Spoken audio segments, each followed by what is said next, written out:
अयोध्या जनपद के थाना कैंट क्षेत्र में युवती की हत्या के मामले में चौंकाने वाला खुलासा हुआ है। पुलिस की जांच में सामने आया कि हत्या युवती के प्रेमी राजीव यादव ने की थी, जबकि प्रारंभिक जांच में संदेह आलोक निषाद पर जताया जा रहा था। दरअसल राजीव यादव ने पुलिस को गुमराह करने के लिए युवती के मोबाइल में कॉल फॉरवर्डिंग आलोक निषाद के नंबर पर कर दी थी। इसी कारण हर कॉल आलोक निषाद के पास जाती रही और पुलिस कंफ्यूज होती रही।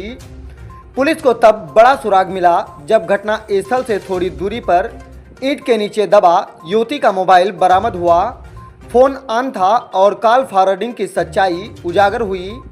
इसके बाद राजीव यादव को पकड़ने के लिए पुलिस ने घेराबंदी की। इस दौरान उसने एक दरोगा की रिवॉल्वर छीनकर भागने की कोशिश की, लेकिन पुलिस ने जवाबी फायरिंग में उसके पैर में गोली लग गई। घायल अवस्था में उसे जिला अस्पताल में भर्ती कराया गया। एसएसपी डॉक्टर गौरव ग्रोवर ने बताया कि 31 अगस्त को युवती की हत्या की गई थी और तभी से जांच जारी थी। राजीव यादव युवती से शादी करना चाहता था, लेकिन उसकी शादी आलोक निषाद से तय हो चुकी थी, जिसको लेकर राजीव यादव परेशान था।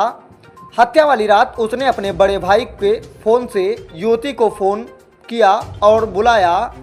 दोनों के बीच कहासुनी हुई, जिसके बाद राजीव ने पहले युवती से दुष्कर्म किया और फिर उसी के सलवार से गला कसकर उसकी हत्या कर दी। फिलहाल आरोपी पुलिस की गिरफ्त में है और उस पर हत्या और दुष्कर्म के गंभीर मामले दर्ज किए गए हैं। पुलिस अब पूरे घटनाक्रम की कड़ी से कड़ी जोड़ते हुए आगे की कार्रवाई कर रही है। Bureau report, Ayodhya, Janakranti news 24। देखिए, जनपद अयोध्या के थाना कैंट क्षेत्र में कल मॉर्निंग में एक सूचना प्राप्त हुई थी कि एक गांव के बाहर एक युवती का शव मिला है। घटना की जानकारी होने पर तत्काल उच्च अधिकारियों द्वारा मौके का विजिट किया गया। घटना को देख के लग रहा था कि ये युवती की हत्या जो है कारित की गई है। तत्काल उसको पोस्टमार्टम के लिए भेजा गया। इस संबंध में परिवारीजनों द्वारा गांव के ही एक युवक को नामजद करते हुए तहरीर दी गई थी, जिस पर तत्काल मुकदमा दर्ज किया गया।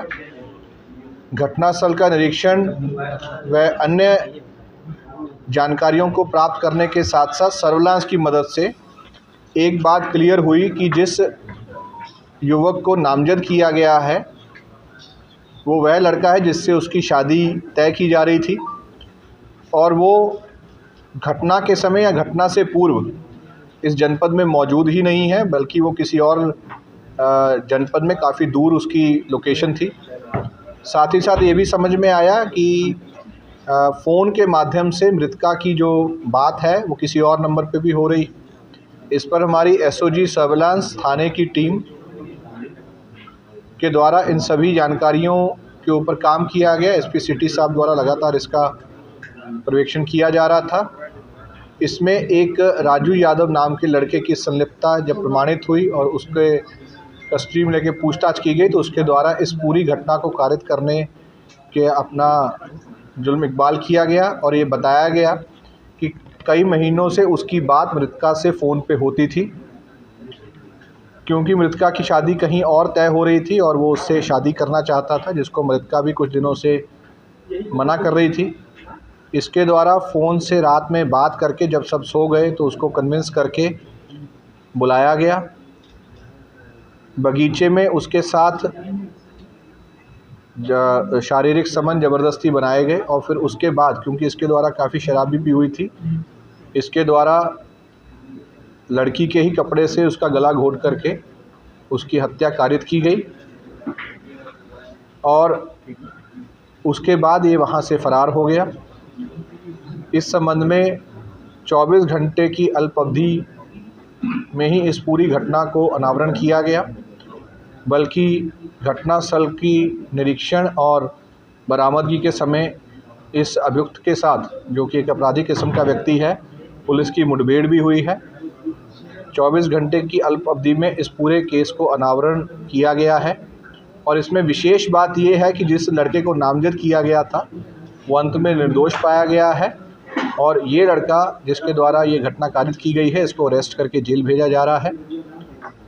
इस पूरे मामले को बहुत गंभीरता से लेते हुए इसको जल्द ही सभी साक्ष्यों के आधार पर चार्जशीट किया जाएगा और महिला संबंधी इस अपराध में फास्ट ट्रैक कोर्ट में इसको जल्द से जल्द इस मामले में सजा करवाई जाएगी। क्या सर इसका अपराधी और लोग शामिल थे या इसका कोई अपराध? देखिए, अभी तक की जांच से ये प्रमाणित हुआ है कि रात के समय पर मृतका की आखिरी बार बात इसी लड़के से हुई थी और इसके द्वारा ही उसको बगीचे में बुलाया गया था और इससे भी पूछताछ में ये बात निकल के आई है कि इसके द्वारा ही ये घटना कारित की गई है।